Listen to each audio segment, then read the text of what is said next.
It's time for the PlayAction Sports Report, the only show in the Tennessee Valley with local athletes and coaches in the spotlight.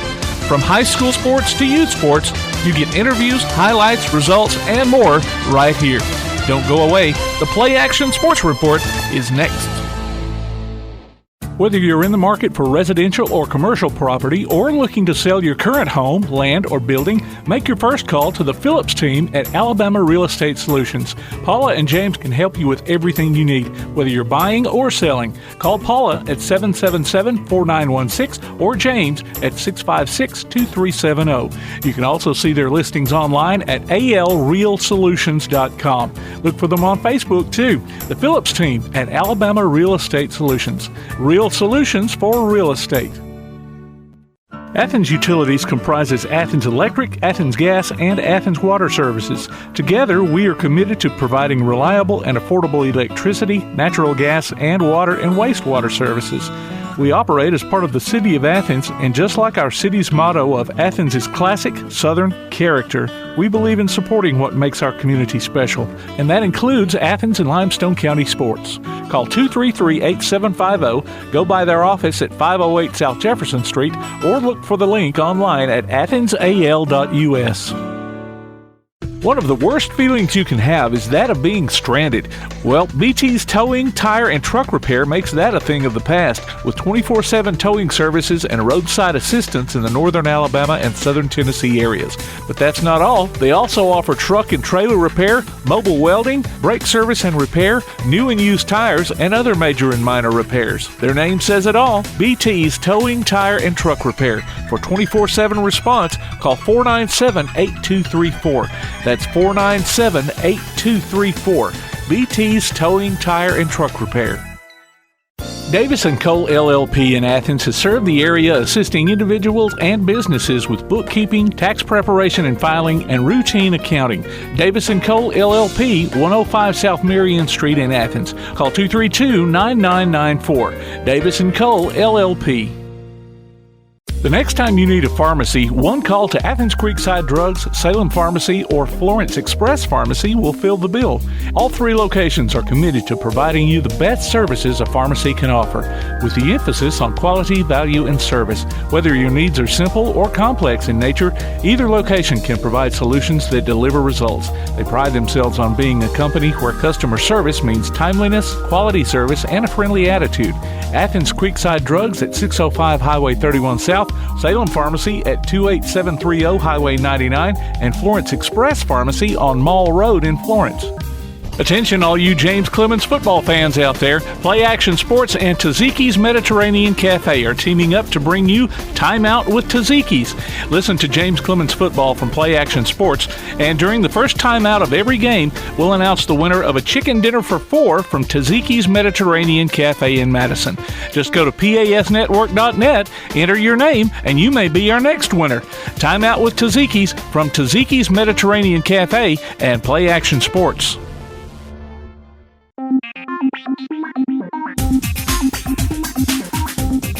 Welcome to episode 26 of the PlayAction Sports Report. This week we're featuring a guest that I have a personal connection to, my old high school coach, Wayne Kuykendall. Wayne was a coach at my alma mater, Athens Bible School, and he's the only basketball coach, so far, to win a state title at the school. We'll also honor a good sport of the week with another $25 gift certificate from Mac's Steakhouse in Athens, and as usual, we'll have a few announcements. Let's get to some scores right now, though, with the BT Backtrack, brought to you by BT's Towing, Tire, and Truck Repair. Backtrack. Congratulations to Athens High's Emily and Katie Simon for committing to Auburn Montgomery for softball. James Clemens jumped to number 20, tied with Oak Mountain in this week's Power 25 football rankings. The Jets were tied for 22nd last week before their 55-14 win over Lee last Friday. The Jets also stayed at their number 7 spot in the Class 7A Top 10 rankings. West Limestone was also at the 7th spot in 4A. Ardmore's Carter Richardson won the boys 5A to 7A division at the Kudzu Hills Cross Country Invitational at Cold Springs on Saturday. The Lady Tigers' Addison Tiemann finished second in the girls division. Elkmont's Alex Kuntz was first in 3A to 4A boys. The West Limestone Junior High girls were runners-up as a team at the Warriors Invitational at Wilson. The varsity Wildcats finished 5th. On Monday, James Clemens varsity fell to Grissom, while the JV and freshman Lady Jets won. Tanner's varsity lost to Falkville. West Limestone swept Lexington. East Limestone's varsity posted wins over Lee and Lauderdale County. The Athens freshman football team also came up short to Bob Jones on Monday, 26-20. Tuesday volleyball, Elkmont's varsity defeated ABS, but the middle school Lady Red Devils were on the short end. East Limestone's varsity beat Columbia and Buckhorn. West Limestone's varsity overcame Clements. The Lady Wildcats and Lady Colts both topped Decatur. Tanner's varsity turned back Whitesburg Christian, but the middle school Lady Rattlers stumbled. Remember, you can go online to pasnetwork.net and check out the scores we have there, along with past shows, game archives, and more. The PlayAction Sports Report. One of the worst feelings you can have is that of being stranded. Well, BT's towing, tire, and truck repair makes that a thing of the past, with 24/7 towing services and roadside assistance in the northern Alabama and southern Tennessee areas. But that's not all. They also offer truck and trailer repair, mobile welding, brake service and repair, new and used tires, and other major and minor repairs. Their name says it all, BT's Towing, Tire, and Truck Repair. For 24/7 response, call 497-8234. That's 497-8234. BT's Towing, Tire, and Truck Repair. Athens Utilities comprises Athens Electric, Athens Gas, and Athens Water Services. Together, we are committed to providing reliable and affordable electricity, natural gas, and water and wastewater services. We operate as part of the City of Athens, and just like our city's motto of Athens is classic Southern character, we believe in supporting what makes our community special, and that includes Athens and Limestone County sports. Call 233-8750, go by their office at 508 South Jefferson Street, or look for the link online at athensal.us. If you're on the lookout for a nice place to eat and have a little fun, check out Mac's Sports Bar and Steakhouse on South Jefferson Street in Athens. Mac's has karaoke every Tuesday and Thursday night from 8 till midnight and live music every Friday and Saturday night. Mac's Sports Bar and Steakhouse. Great food and good times. Hope to see you there. Call 232-6161 for takeout. Mac's Sports Bar and Steakhouse. Whether you're in the market for residential or commercial property or looking to sell your current home, land, or building, make your first call to the Phillips team at Alabama Real Estate Solutions. Paula and James can help you with everything you need, whether you're buying or selling. Call Paula at 777-4916 or James at 656-2370. You can also see their listings online at alrealsolutions.com. Look for them on Facebook, too. The Phillips team at Alabama Real Estate Solutions. Real solutions for real estate. Applebee's Tailgate Talk wants to recognize our local athletes, and you can help. Go to tailgatetalk.net throughout the school year to vote for the Applebee's Neighborhood Athlete of the Week. The winner will receive a gift card from Applebee's Neighborhood Grill and a t-shirt from Gotcha Covered Screen Printing and more. Submit your own nominations for future polls, too. While you're there, check out the Tailgate Talk archives and see what you might have missed. That's the Applebee's Neighborhood Athlete of the Week. Cast your vote today from Applebee's Neighborhood Grill and 1080 WKAC.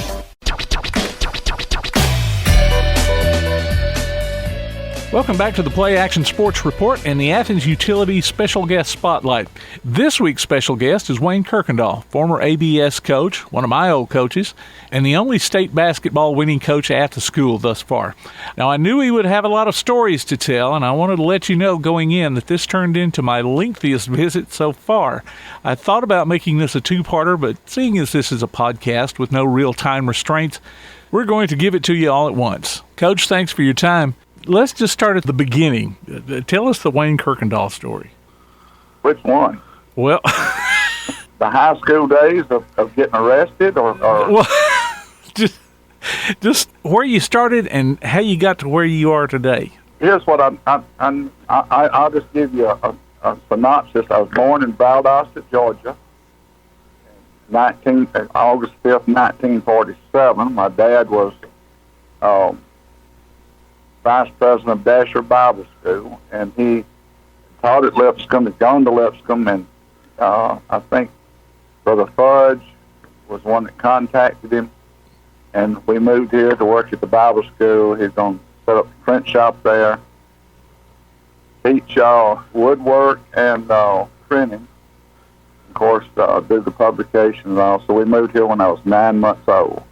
Okay.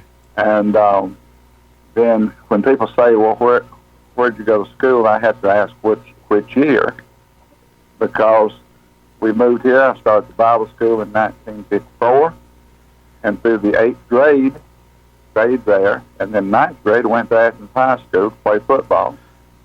Oh. Then in the 10th grade, I found out at the beginning, well, right before the year began, that I was getting a call and I had to hit it and tell them, call someone else. Oh, okay. Call them now. Anyway, I found out we were going to move to Florida. Daddy sold the print shop to Florida College. He was going to teach math and something else there, and so they built a building for the print shop, and I went to King High, where we moved after 6 weeks of the school year. And so I got to King High 6 weeks into the school year, not knowing one soul. And then the 11th grade year started out, and my dad had a heart attack. We moved back, and since I had started the woodworking class in King High, we moved back, and Athens High had started a class where you go half a day to the trade school. Oh. So I went back to the high school 6 weeks into the 11th grade year. So I was 6 weeks late getting there. But I did know the people because I had been there in the 9th grade. So the 12th grade year came around, and Athens Bible School were starting their interscholastic sports, their first year of interscholastic sports. And they taught me in coming back to the Bible school, which I did. And, of course, they didn't know the rules, being new to the scholastic sports arena. And somewhere along the line, someone, I think Ed Bridges, complained. I had a good night against West Limestone, and he complained that I was not eligible since I had gone to Athens High the year before. And right before the tournament time, I was been declared ineligible, and I had to become the scorekeeper. Oh, wow. So I missed the tournaments that year. It was in just the last part of the year I missed. But then the next year, my first year in college, Billy Joe Thrasher was the coach, and they hired him at Florida College, so he got me to come to Florida College, and I played ball there for 2 years. And I think, he told me this, but I think another boy was told this too, so I don't know which one of us it actually did. Chuck Schofield thought he was the first one to ever sign a scholarship, Florida College, and Billy Joe said I was the first one to sign a scholarship when he came to the house. And that was the second year they started off in scholarship. Okay. All right, so I finished Florida College. That was a 2-year college then, and I was coming back to Athens, going to go to Athens College, and did. But Bible school needed a coach, and they didn't have a basketball coach or a PE teacher. And so Don Osborne, at the ripe old age of 19, hired me at the Bible school along with some other boys that had gone to Florida College, and we had a very young teacher force. I think 5 of us total were hired to teach at the Bible school, and probably the average age then was probably 21 or 2. But I was 19, and I think I was the youngest one that was hired. The others were 20, 21, 22, I believe. But anyway, I was the head coach for that year, well, from then on till I left in 78. But I was coaching kids that I had actually played with when I was a senior, when I was eligible. Oh, okay. When I thought I was eligible. So anyway, that turned into a real passion for me because I'd played on the first team, and we had been laughed at by a lot of the county schools because we had to wear long breeches. Yeah. And they actually came below our knees, and they didn't expand at all. It was real tight when you bent your legs. It was a horrible thing to play in. And they call us long bridges, thing like that. So I had just a burning desire to show the county what we could do. Well, needless to say, I didn't get to do any of it because I was coaching, not playing. and they hadn't won a game in the county. Oh, they hadn't played. They had played 3 years at this point. My senior year, then the next 2 years, hadn't won a game. I think they'd beaten about one of the Bible schools twice, so they were really down, but had a lot of enthusiasm in the kids. And the first year we won 5 games. Next year, I think we won 12 or 13. Next year we won 20. And I remember the first county game we won that first year was at East Limestone. Paul Hargrove was coaching. And our fans were so excited. They came out of the stands, helped the kids up, and they cut the nets for a county victory. Like we'd won the county championship. And Paul got a lot of criticism for letting the Bible school, but we went in and I think beat 2 or 3 schools that year. And I remember playing Clemens to like 3 or 4 points. And we went out to eat. Well, we went to Huntsville that night to celebrate because we thought we had arrived, but we just won, like I say, won 5 games. Yeah. But then from then on, we really were talking about, win the county, maybe even win the state one day, and that happened 9 years later. And as you well know, you were on that team, a big part of that team, that won the state. And then what was really ironic is the year before, we should have won it because we had not only y'all, 76 team on that team, we had the 75 team, which was, in my estimation, just as good. I mean, they had the almost the same too, probably more jumping ability in the 76 team, but the 75 plus 76 team combined set all the scoring records in Limestone County, which still exists today. I remember the high score was 129 at Elkmont, and we beat some teams 74 points, 73 points, 74 points. And we weren't running up score, just letting everybody play. And, got a few to run up score, but you can't tell boys to not score. But you let them, and I think 5, 6, maybe even 7 boys averaged in double figures that year. Yeah. And then 2 years later, I decided that $4,500 a year wasn't going to get it. And I started out in 67 making $1,800 a year as full-time coach and PE teacher. Wow. And so that wasn't very much money.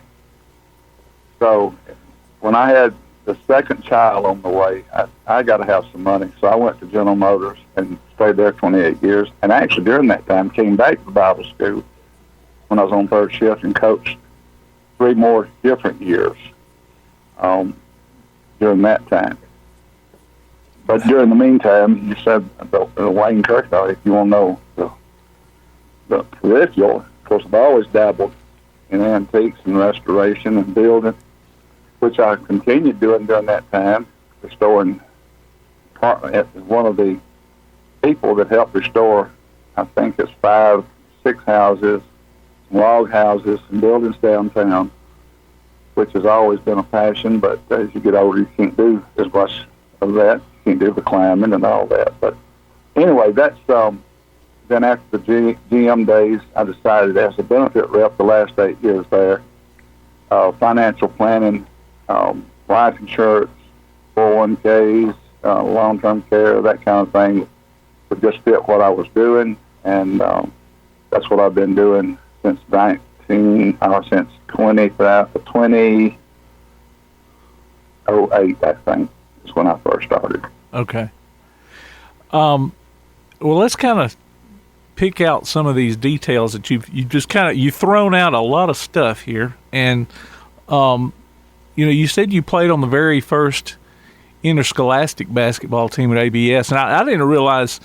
I thought maybe it was a longer road to winning than what it actually was. But before that, though, it was just intramural sports at the school. Intramurals, plus they would play Madison Academy and Mars Hill. And every once in a while they would play Alabama Christian, which was in Montgomery. Okay. they had only intramural, but then they would get geared up to play 3 or 4 games a year, maybe in Mars Hill twice, Madison Academy. We used to play, I remember when I was younger, watching them play at the old Armory. They had a basketball court there, and I remember playing there and had a chalkboard and put the score on chalk and had to race it each time somebody scored and put a new number up. I remember that. But yes, in 65 was the first interscholastic year. Okay. When they had joined the Alabama Athletic Association. Now, you're talking about some high-scoring games, in 75. Mars Hill used to kind of beat up on them in those early days, from what I understand. Yeah. In fact, I saw the books. The year I was at Florida College, the junior high team got beat 99-10. Wow. And I thought, wow, where'd we get the 10? How did you get the 10? I remember, I wasn't there, but I remember them telling it that the boys on the Bible school team was wearing blue jeans. That they were playing in blue jeans that night. Huh. And I believe, if I remember this correctly, somebody would have to correct me on this. I believe they were playing at Mars Hill, and it was Mars Hill. They were using it as a homecoming. Oh, wow. They wore blue jeans kind of as a thumb in your face type thing to. Oh man.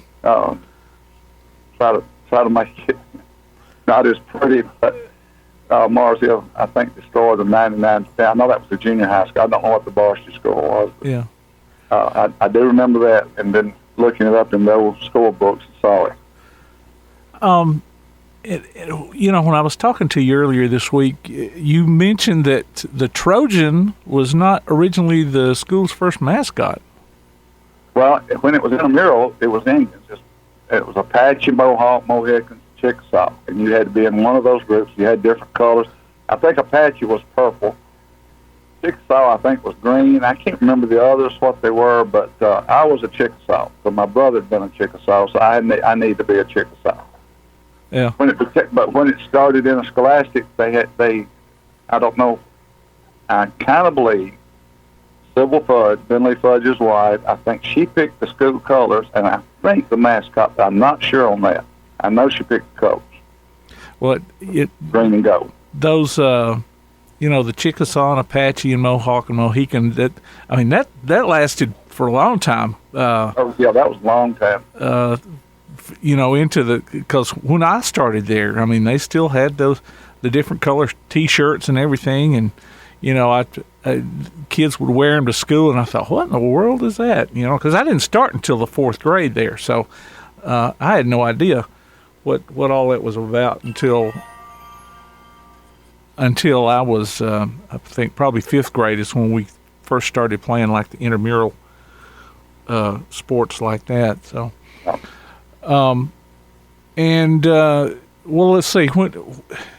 When you first went interscholastic, were you playing the county schools right off the bat, or? Yeah, they played the county schools.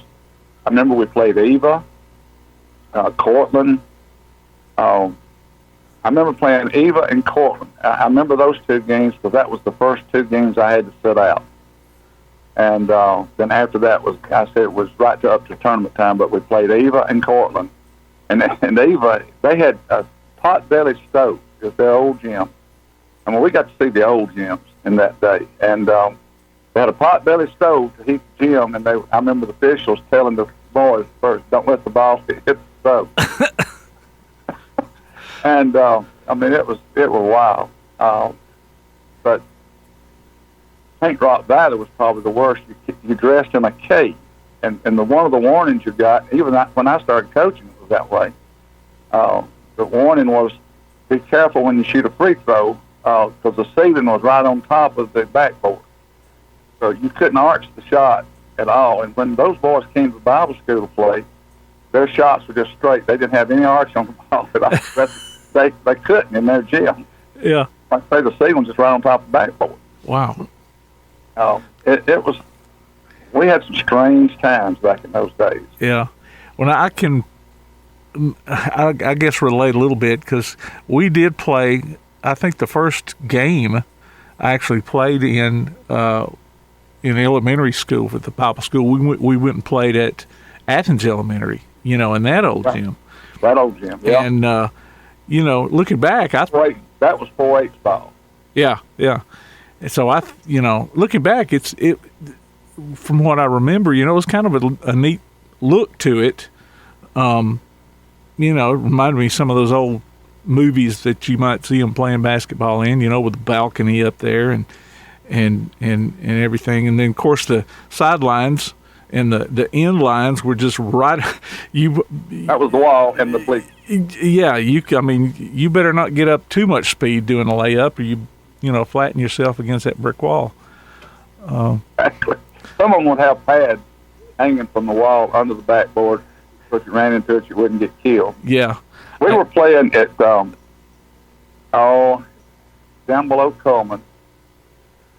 I forget which year it was.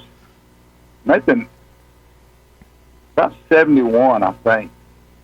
And the game was absolute. It was a football game. It was actually basketball, but it was nothing but just you could do anything you wanted to do. Mm-hmm. I called time out. And the next time down, we lined up in a football formation, and Gardner Hall centered the ball back to, I can't remember who got it, and somebody took off as a split end down and across the middle, threw them pass, and they missed the layup.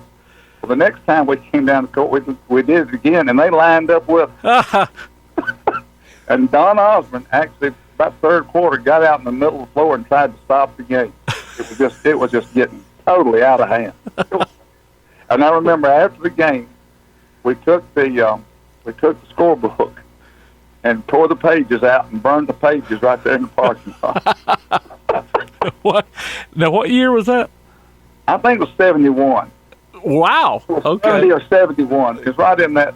It was in those early coaching days. And I remember the next day, Don Osborne came to me and said, "Can you explain why you did what you did as far as lining up like that?"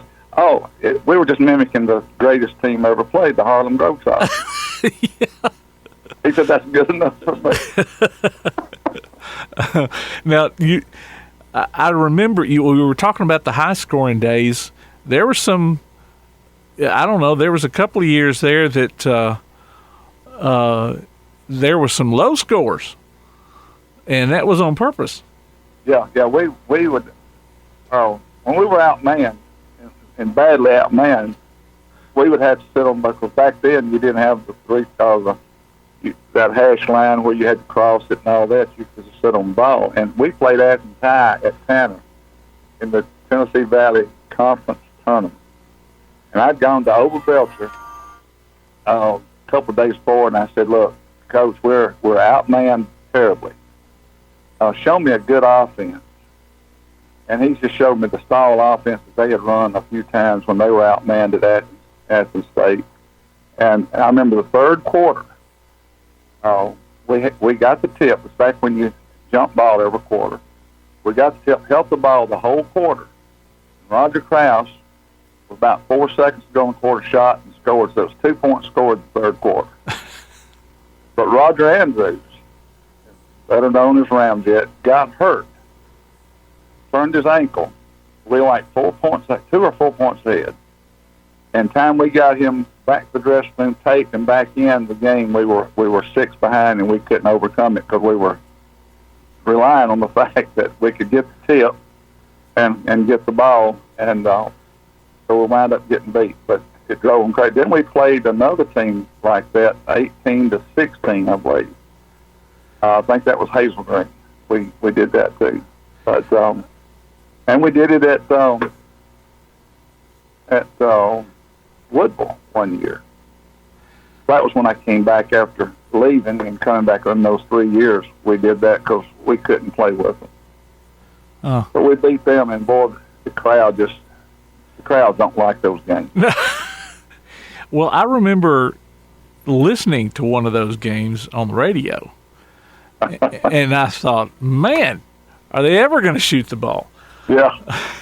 Well, the crowd, I can still hear it. Boring. Horrid. We would holler, winning.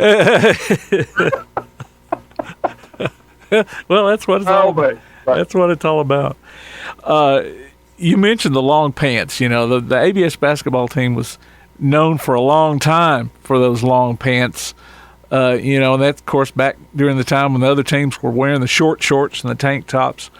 I remember I was talking to Gary Reedus. We had sung at a retirement event for him back in the 90s. And, you know, he made the remark that ABS was wearing the longer shorts before they were cool. Yeah. But Vernon Lane, he used to tell us at Lane's Good, he'd say, y'all set the standard for the whole basketball world. Because when we won the state in 76, we was the only team down there with long. Well, our breeches then were just above the knee. Yeah. But they're a little baggier, and, of course, you could play in them because they weren't tight like the ones we played in. And then before my day, 62, 63, right in there, when they just played intramural and played the Bible school, they wore sweatpants all the way down to the ankle. Yeah. So that was better than blue jeans. It was better than the pants we had that didn't have any elasticity to them because they wouldn't bend when you bent your knee. Yeah. Cut the circulation off. Yeah, I can remember seeing some of those pictures in the yearbooks of the guys playing with their sweatpants and the short sleeve shirts. You know, and of course, even the shirts are not, you know, those tank tops like they used to be. Yeah, and let's go back to the not the scoring days, but the beginning of it. You know, if the Bible school had interscholastic sports on earlier, 5, 10, 12 years younger or earlier, they had some really good teams and some good athletes back in those days. It's just they weren't able to compete in the county. It would have been interesting to see what could have happened years prior to 65 when we actually started. Yeah. Because there were some really good teams that just in the intramurals and then playing Bible schools that could really play. But unfortunately, they didn't have it then, and so we don't know what would have really been if they had. And also we talked about having football at one time, which they couldn't sustain a team probably year after year, but there would have been some great football teams during the longevity of the Bible schools. There were some really good athletes. Finally, a lot of them would leave and go to Athens County School so they could play football. But Bible school could have fielded some really good football teams, not year in, year out, but periodically they could have a really good football team. And I remember us talking when I was still there that, there were some girls. You know, we could have probably had a good, girls volleyball or softball or whatever, because there were some good girl athletes there too. Oh, absolutely, yeah. They didn't get to participate even in that. Well, in the girls' intramurals, but they didn't play any of the schools in anything. Yeah. Where the boys did play some basketball, the girls were just limited to intramurals. Yeah. I've heard you tell about some interesting experience with referees during your coaching days. I think one was even a psychic. Chip Evans at Ardmore, Alabama, in a game, came over to the sideline, threw a technical at me, and I said, "What in the world for?" And he said, "I know what you're thinking." And it hit me so funny. I just said, "Well, then I deserve it." because it just hit me so funny. I'd probably been on him. And let me back up there, too, because that's when Harold Merle was at Ardmore. We had the county was full of really good coaches then. You had Rod Good, and that was before Jimmy Drake at East Limestone. You had Charles Garner at Elkmont. You had Johnny Black at Clemens. You had Kenneth Luter at Hanner. You just had really good coaches in the county. Most of them had played for Oba at Acton College, and had some really good basketball minds to learn from. One of my favorites was really probably Johnny Black, because he was probably the true gentleman coaching, because he was for your kid as much as he was for his kids, except he wanted to beat you. he truly enjoyed watching kids play. Now, I wasn't that way. I wanted to beat them, and I wasn't for their kids. I was wanting to beat up on them so we'd win, and I think most coaches had it, and not hurt them, but, win the ball game. And, of course, Johnny wanted to win, but he was truly, he would give you 100% credit if you beat him, and he complimented you if he beat you. So Johnny was a unique guy, and he was really smart, too. We had him beat one year twice, and we got to that area tournament. And he done figured out our weakness, and he exploited it. And it was guard play, and wound up beating us about 3 or 4. And he was a good student of the game, but he didn't play for Oakland, but he had a good mind, and he was a smart person. So we had good coaches back then in the county, and when you won, you felt pretty good because you'd beat a team that was well coached.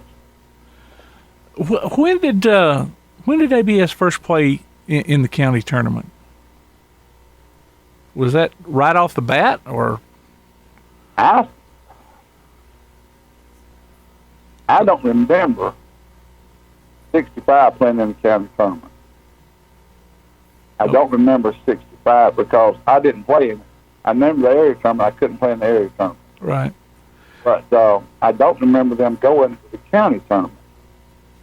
And if we did, my mind just don't go right. I just don't remember. But when I came in 67, we played in the county tournament. Okay. All right. I didn't know if it was, after you had started coaching there or what. Of course, they don't now anymore, but there were 2 years after Billy Joe left in 65, the first year. Then Steve Williams had them a year, and Sammy Tyler had them a year. And those years went, I know they didn't win a game one of those years, and even with the Bible school, they were winless. And I think that was 66. But, and I'm not sure then if they played in county tournaments. Because like I say, I was in Florida, so I don't know. But I know in 67, we played in county tournament. And then it was at Athens College. Well, the program gradually improved as the years went on. They're still wearing those long shorts. Teams getting farther and farther into the postseason, until the 75 team made it to that regional game against Holy Family. And I think of course, we benefited from that because we kind of knew what to expect the next year. So you say... This is an interesting story. In 75, if I'd been real smart, in 75, if you remember, they were just so big and quick. Yeah. That's the only game I ever remember Tracy Lowry asking to come out. He said, get me out. The little guard out there just run him ragged. And, they were... But in the third quarter, we took a lead. And if I had been smart, we'd have sat on the ball.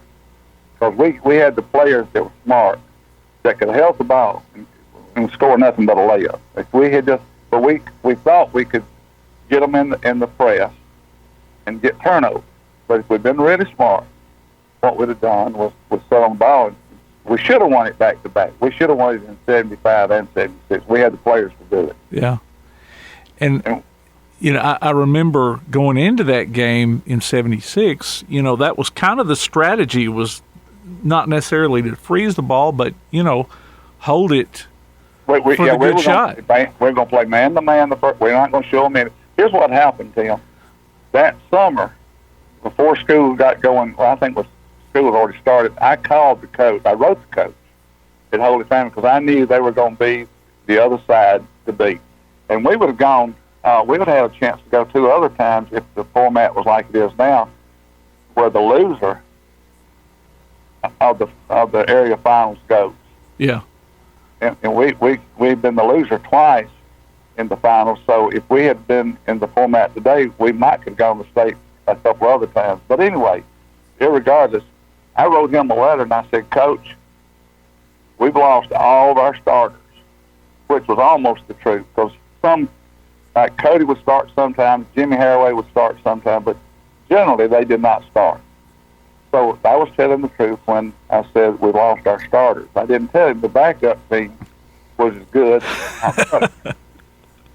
And I said, we need to play y'all a one game this year, so it won't be too embarrassing when we meet, and because we're going to win our area so weak, even with our graduating all of our players, we still should win.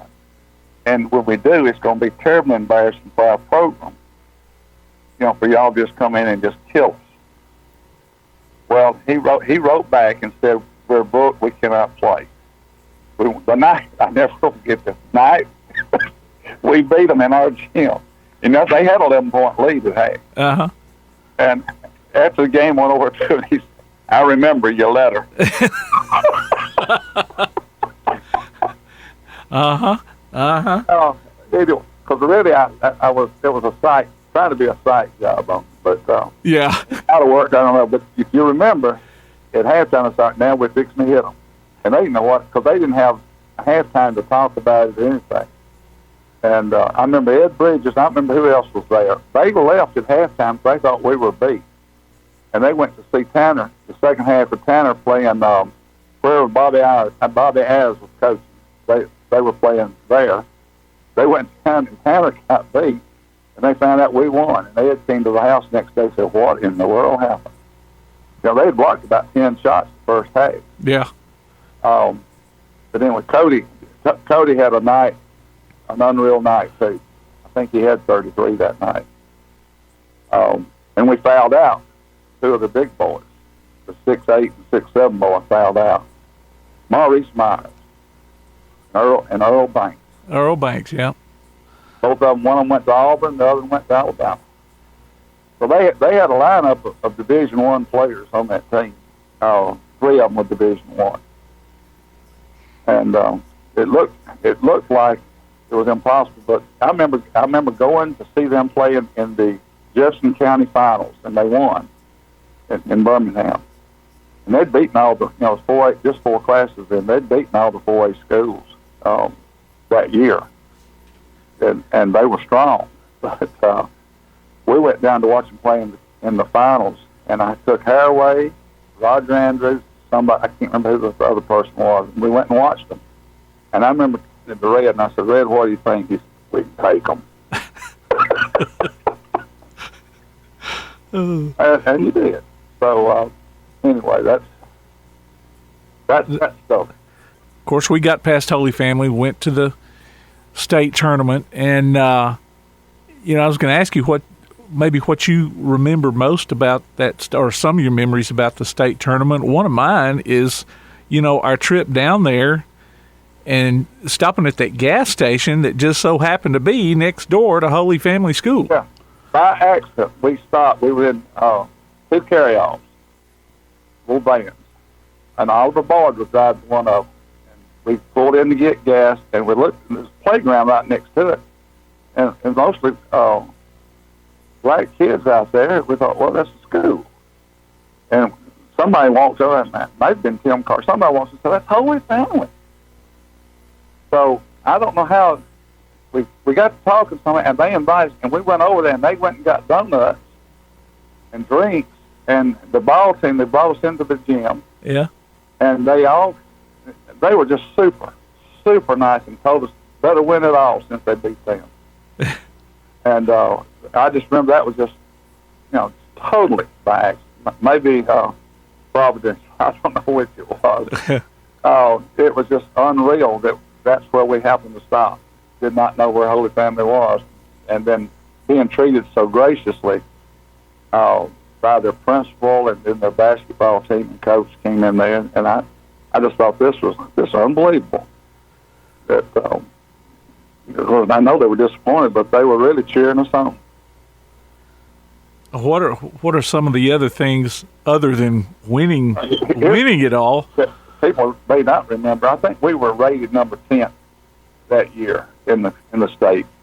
We had been as high as number 2 or 3, I believe, during the year. Because we beat Sparkman. We split with Sparkman. Sparkman had a really good team that year. Yeah. And so we had beat. We tried to play bigger schools if we could, because we want to play 3 and 4A schools that would play us to make us better. But I remember we had to beat Holy Family, which I think was 2. New Sight was number 1. That was our first opponent. Red Level was 3, and Rebecca Comer was 4. So we beat the 1, 2, 3, and 4 teams in the state to win the state. So it wasn't no shoe-in. It wasn't no give-me. We had to beat the top 4 teams in the state to win it. Yeah. And that was a really testimony to you kids that stepped up and took the challenge, because New Sight, they were like 29-1.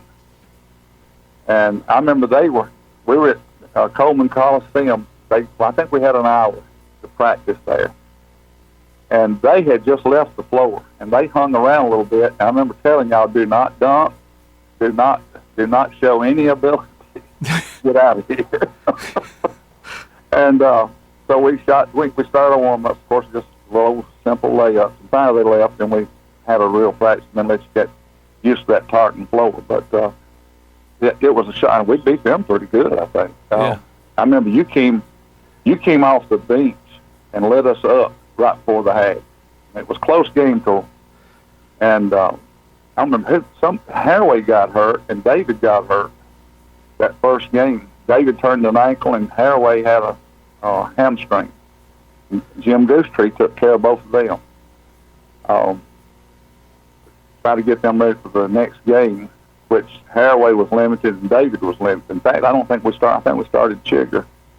Not Chigger, but Philip. Chigger Jr. Yeah. Okay.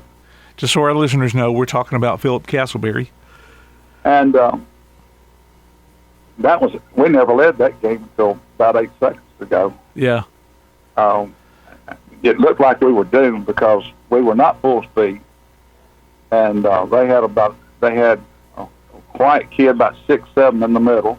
He wasn't that good, but he was a force on the backboard.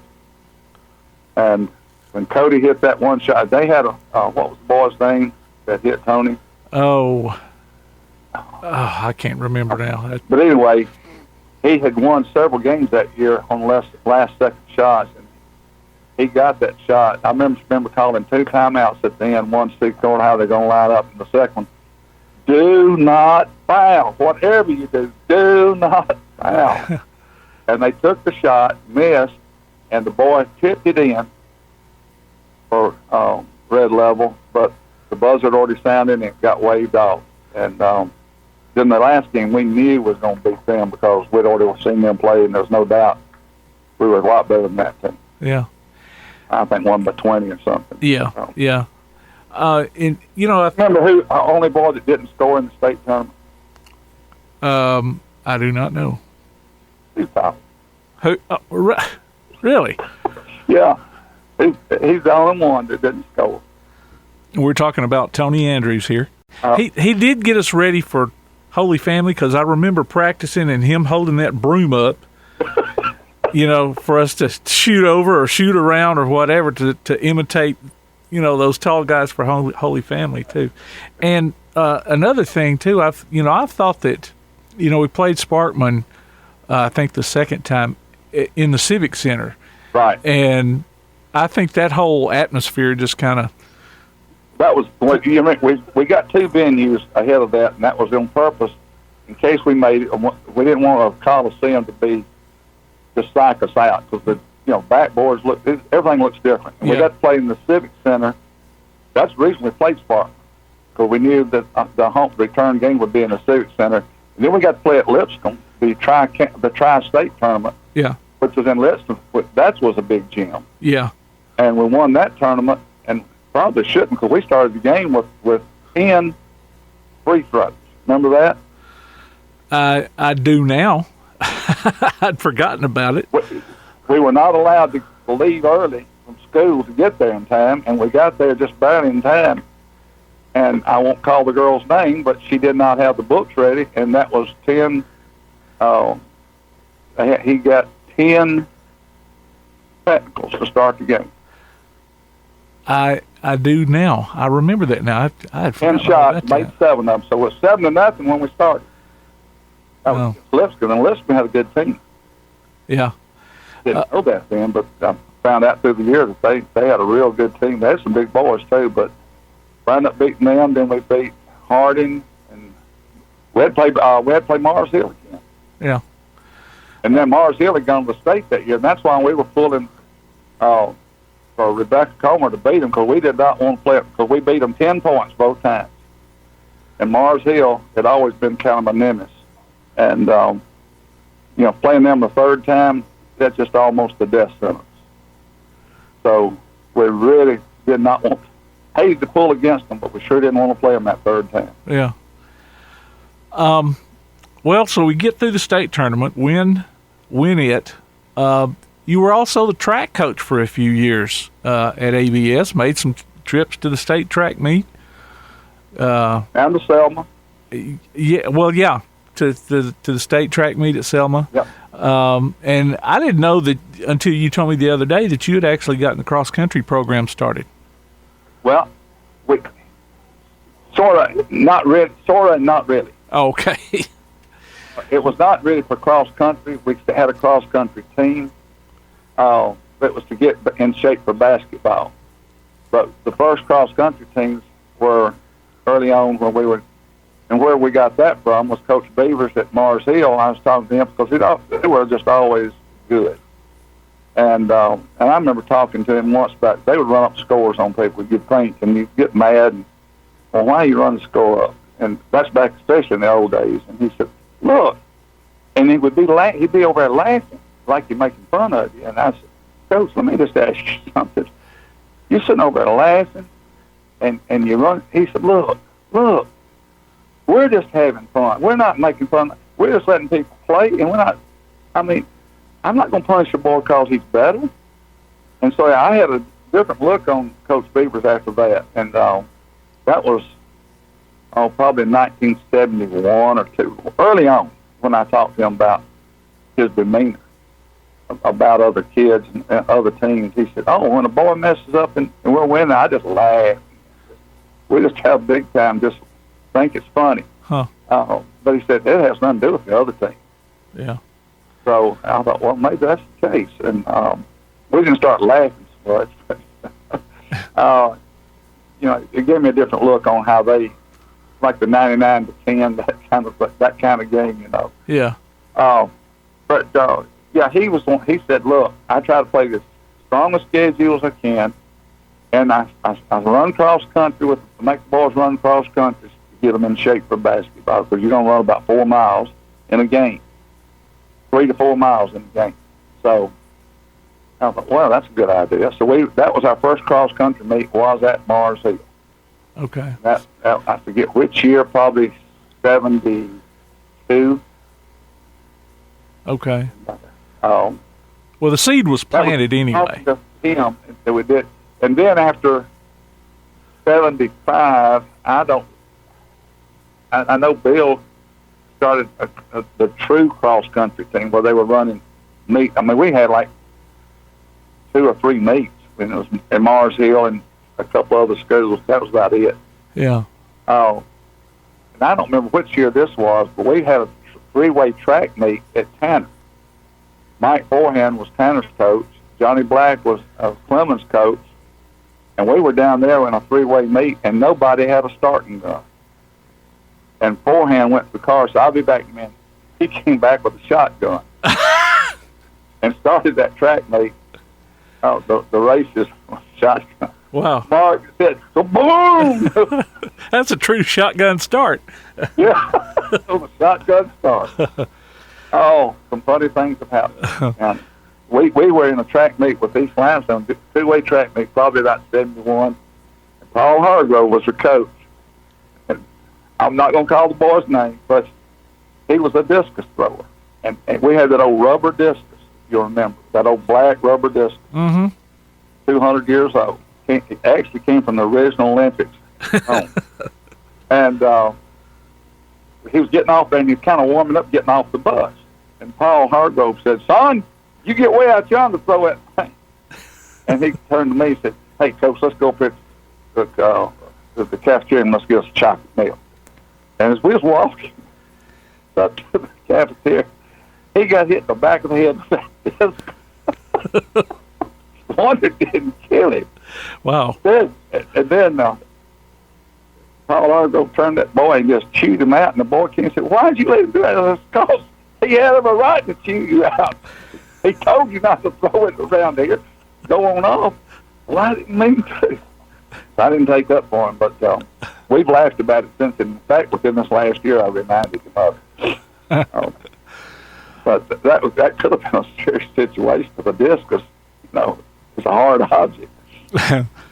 Well, now, you told me the other day that you'd gotten a piece of the old gym. When was that built? Gym was built in 1963, 64. Okay. I think it was 63. Well, now, and the floor came from Hopkinsville, Kentucky. That's what's on the back of all the boards there. Oh. And I thought we were talking about that one day here about a year or so ago. I thought the floor had been replaced, but it's just been refinished over the years. Yeah, it got redone every year, not sanded, but screeded off and new top lock put on every year. And I think it got refinished one time. It got sanded. Okay. And a hardwood floor can get 2 or 3 sandings before it gets into the tongue and groove. But when I looked at some of this, I mean, it had plenty of meat on the wood, so it could have been sanded a couple times, but it didn't need it. That was a wonderful floor. Yeah. And people don't know this, but when they came to Bible, Billy Joe Thrasher, now high school gym is 84 foot, college is 94 foot. You know what the Bible schools was? 90?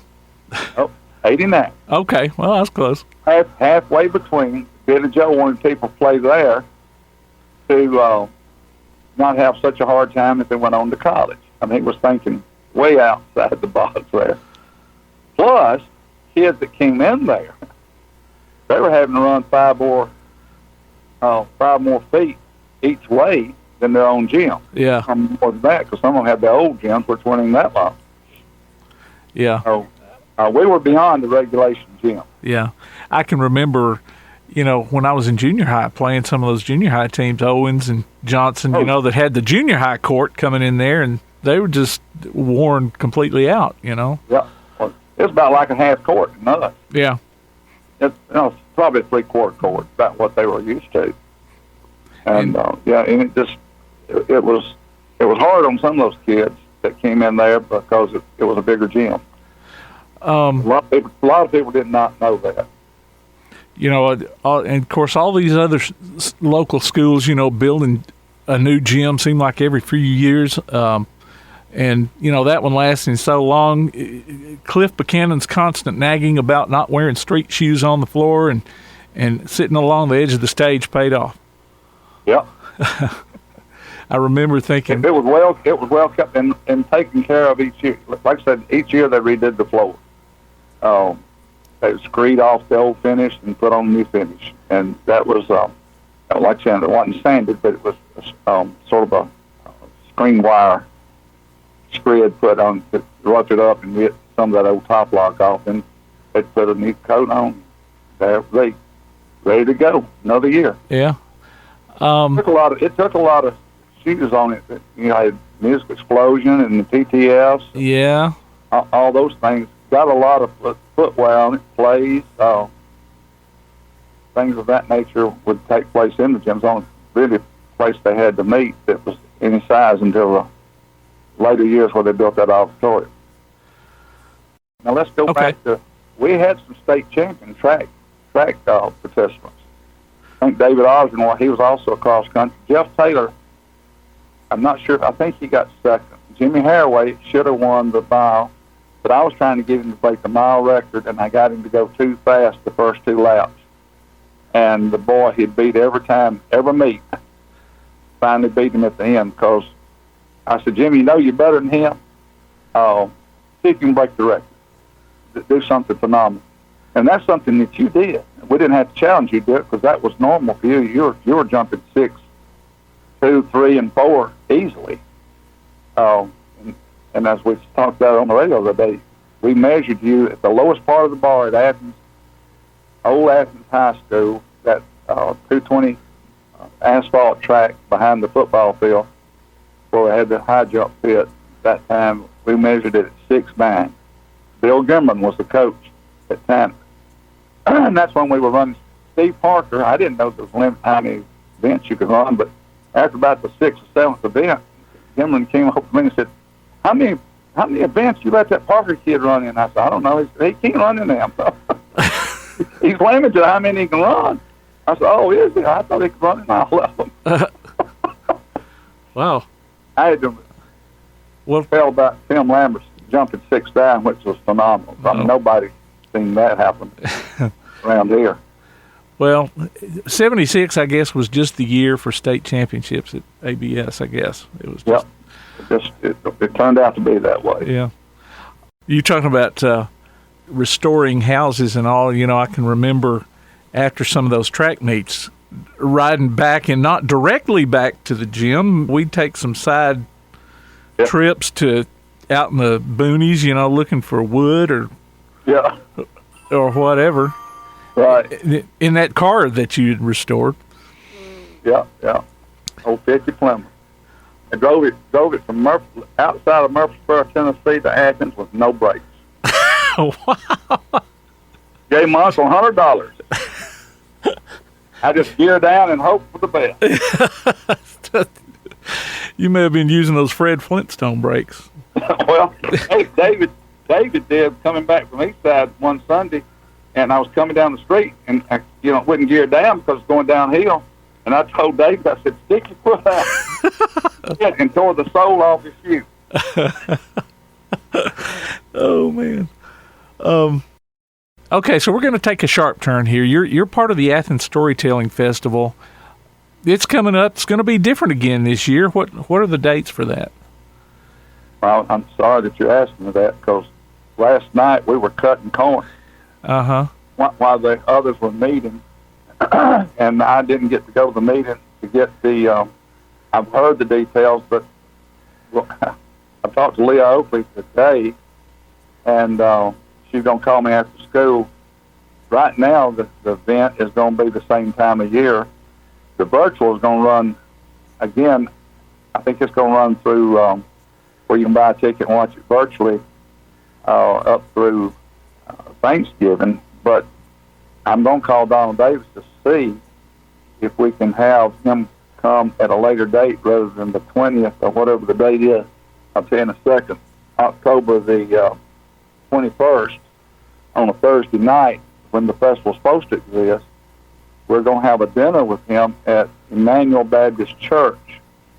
I did know the price. I didn't hear that last night. It's going to be $75. It's going to be a fundraiser, but also he's going to be videoed for the virtual, and it's for the meal, virtual ticket, and Donald Davis and the 2 school champion tellers, and with Donald telling 2, it would be $75 for one, $125 for a couple.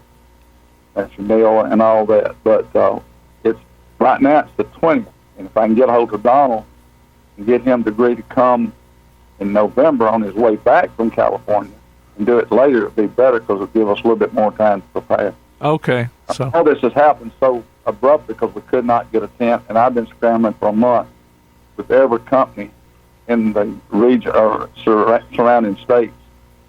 We could find one tent that was over $20,000 to bring and set it up, and that's just, we could not afford that. That would absolutely ruin us financially. Okay. So right now, I went to the website. The website's still saying that it's live and in person, so that needs to be updated. She was there last night, the girl that takes care of that, and she's supposed to be getting that fixed. Okay. Assuming today or tomorrow. There's a lot of logistics getting all that changed about. Okay. And not only just get it off, but to make it say what it's supposed to say. Okay. I think we're going to wait till I get a hold of Donald today or tonight and see if he can change his date coming here. And if he can, then that date will change as well. But as it is right now, he'll be here the 21st. Okay. All right, so just go to, what is it, AthensStorytellingFestival.com? Yes. AthensStorytellingFestival.com. Okay. All right, so just keep checking that site and stay updated. Okay, before I go, I warned you about this. I didn't think we were going to go this long, and so, I mean, it's good. I just wasn't expecting it to last as long as it did. You got into a lot of stories there. And we left out a bunch of them. Yeah. I guess I should have known, but I've got a bunch I could tell you of instances that happened during those years. As the preacher said, due to lack of time. yeah, you're just gonna have to write a book, and then. Well, I've got people now trying to get me to do that, and actually it was a gift for birthday, I think. And I'm getting a question every Monday, and so far I've done none. Okay, so I'm going to ask you a question that I ask most of my guests, and that's something about you that not a lot of people know. Well, let's see. Not many people know. I've cut off part of my fingers in the wood shop. I think I remember hearing about that. Yeah, that's not what you're asking. Let's see. Something that about me that people don't know. I'm pretty much an open book, so I hadn't kept many secrets. Hey, this one thing. I was engaged before I got married. I mean, engaged to another girl. Oh, okay. I thought, isn't that the way it usually goes? No, yeah, right. Oh, okay. A lot of people don't know that. I was engaged, and of course, we're both preachers' kids, better known as PKs. Yeah. And you mentioned Kuykendall Printing. It was kind of Kuykendall Printing, and the Kuykendalls and the Fudges were kind of... Gospel Pride, yes. Daddy didn't publish it. Ben Lee they were in cohorts together on that. Here's something. You mentioned preacher's kid. Back in the day, when I was 16, this is my second, in 2 weeks span, I got a reckless driving ticket coming out of the highboy. Daddy forgave me. This will get to several things right here, but I had talked my daddy into buying a 64 Galaxy 500 with a 4-barrel, 352 with a 4-barrel. And I explained to him that the 4-barrel would be better on the engine. Well, I was drag racing every weekend. And I was drag racing Friday night, Satellite, go to Cortland, Jake's. I was going all these places, drag racing stock class. And so and I was running around with Marty Gilbert a good bit. Marty Gilbert's uncle was Lynn Kennemer, the Ford dealer owner. And after about 5 months or so, Daddy took the car back and told Mr. Kennemer, these tires are no good. We don't have 10,000 miles now to wore out.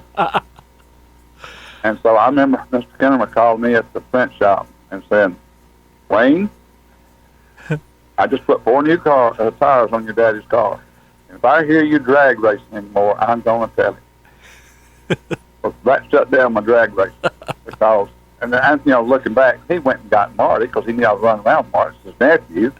Tell me what Wayne's doing. So that'd be one thing, and the other one was Mr. Leach and Mr. Nixon, two of the Athens fine policemen, got me for reckless driving. And 2 weeks later, I was going out to Davis, and I saw this car turn from 31. And I said, I hope that's not the police.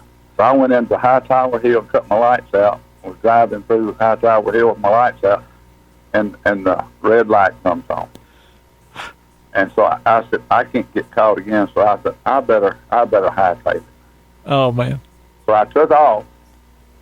And then I decided, if I get caught, now I am really in trouble. So I cut the motor off, and just waited there. It was the same people, Mr. Leach and Mr. Nixon. They took me to jail, let me sign my own bond, and here's what's so funny.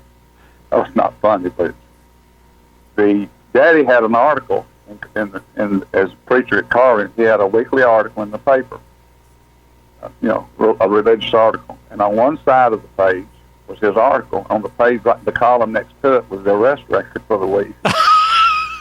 So our name appeared on the same page. Wow. Okay. And that's another thing we have in common. My dad preached at Corinth, too, so. That's right, yes. I remember that now. I sure do. Well, I appreciate you taking this hour long. Has it been an hour? Yes. Yeah. Nice. Oh, we could go on forever about stories. Yeah, I know. I've enjoyed them because reminiscing is fun. Yeah.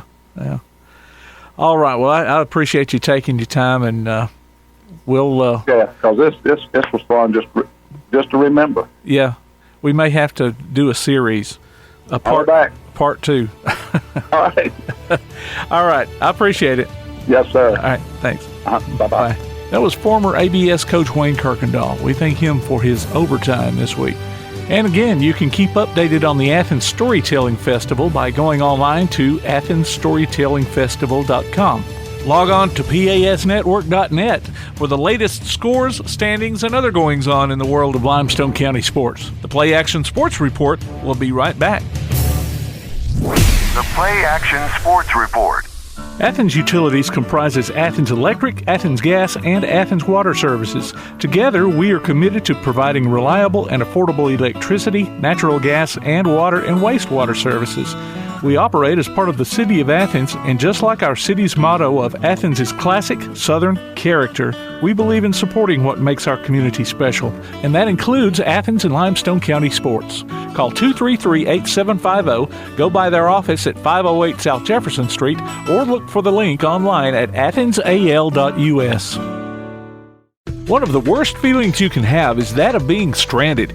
Well, BT's Towing, Tire, and Truck Repair makes that a thing of the past, with 24/7 towing services and roadside assistance in the northern Alabama and southern Tennessee areas. But that's not all. They also offer truck and trailer repair, mobile welding, brake service and repair, new and used tires, and other major and minor repairs. Their name says it all, BT's Towing, Tire, and Truck Repair. For 24/7 response, call 497-8234. That's 497-8234. BT's Towing, Tire, and Truck Repair. The next time you need a pharmacy, one call to Athens Creekside Drugs, Salem Pharmacy, or Florence Express Pharmacy will fill the bill. All 3 locations are committed to providing you the best services a pharmacy can offer, with the emphasis on quality, value, and service. Whether your needs are simple or complex in nature, either location can provide solutions that deliver results. They pride themselves on being a company where customer service means timeliness, quality service, and a friendly attitude. Athens Creekside Drugs at 605 Highway 31 South, Salem Pharmacy at 28730 Highway 99, and Florence Express Pharmacy on Mall Road in Florence.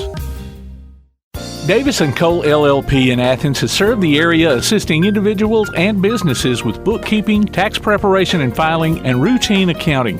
Davis & Cole LLP, 105 South Marion Street in Athens. Call 232-9994. Davis & Cole LLP. If you're on the lookout for a nice place to eat and have a little fun, check out Mac's Sports Bar and Steakhouse on South Jefferson Street in Athens. Mac's has karaoke every Tuesday and Thursday night from 8 till midnight and live music every Friday and Saturday night. Mac's Sports Bar and Steakhouse. Great food and good times. Hope to see you there. Call 232-6161 for takeout. Mac's Sports Bar and Steakhouse. The Bama Zach Memorial Scholarship has been set up to honor the legacy of Bama Zach Green, a huge fan of the Crimson Tide along with Limestone County sports. The scholarship will go each year to a male and female athlete from Limestone County. Checks should be made out to Bama Zach Memorial Scholarship and can be sent in care of Garth Garris, 13833 Pinnacle Drive, Athens, Alabama, 35613. Donations can also be made in person at First State Bank of the South at 1319 Highway 72 East in Athens. Thank you for showing your support for local athletes by giving to the Bama Zach Memorial Scholarship. Are you a good sport? Enter your name to be our good sport on the PlayAction Sports Report. Every Wednesday during the podcast, we'll announce the winner. You might pick up a $25 gift certificate from Max Steakhouse in Athens. Just go online to pasnetwork.net, look for the Good Sport tab, and register. The Good Sport. Our next one could be you. From Max Steakhouse and PlayAction Sports. Youth basketball registration continues through October 15th at the Rec Center for ages 5 to 16. Cost is $60. For more information, call 233-8740. UAH fall softball camps are going on through October and November. For more information, go online to uahsoftballcamps.com. Grit and Grind Hoops basketball training is offered on Sundays and Wednesdays at the Athens Rec Center. For more information, call 233-8740. Various fitness classes are being offered Monday through Saturday at the Athens Rec Center, including Super Circuit, yoga, balanced boot camp, and more. Call 233-8740 for more information or visit the Parks and Recreation page on the Athens City website at athensal.us.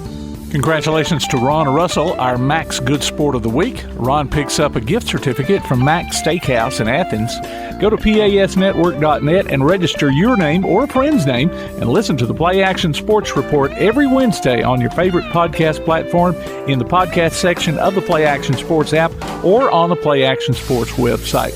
The Max Good Sport of the Week from Max Steakhouse and Play Action Sports. The Play Action Sports Report. If you're on the lookout for a nice place to eat and have a little fun, check out Max Sports Bar and Steakhouse on South Jefferson Street in Athens. Max has karaoke every Tuesday and Thursday night from 8 till midnight and live music every Friday and Saturday night. Max Sports Bar and Steakhouse. Great food and good times. Hope to see you there. Call 232-6161 for takeout. Max Sports Bar and Steakhouse. Davis & Cole LLP in Athens has served the area assisting individuals and businesses with bookkeeping, tax preparation and filing, and routine accounting. Davis & Cole LLP, 105 South Marion Street in Athens. Call 232-9994. Davis & Cole LLP. The next time you need a pharmacy, one call to Athens Creekside Drugs, Salem Pharmacy, or Florence Express Pharmacy will fill the bill. All three locations are committed to providing you the best services a pharmacy can offer, with the emphasis on quality, value, and service. Whether your needs are simple or complex in nature, either location can provide solutions that deliver results. They pride themselves on being a company where customer service means timeliness, quality service, and a friendly attitude.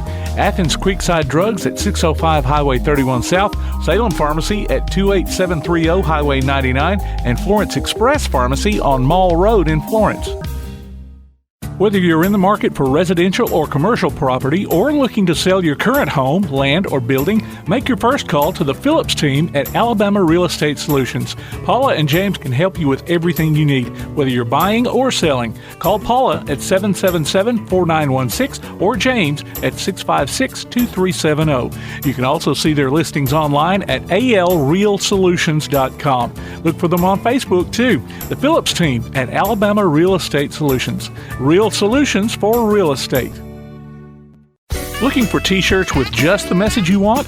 They're as close as your computer or mobile device. Just go to daddyoscustomtees.com and look through the selection of designs for the perfect one. Or say just what you want with your very own designer message.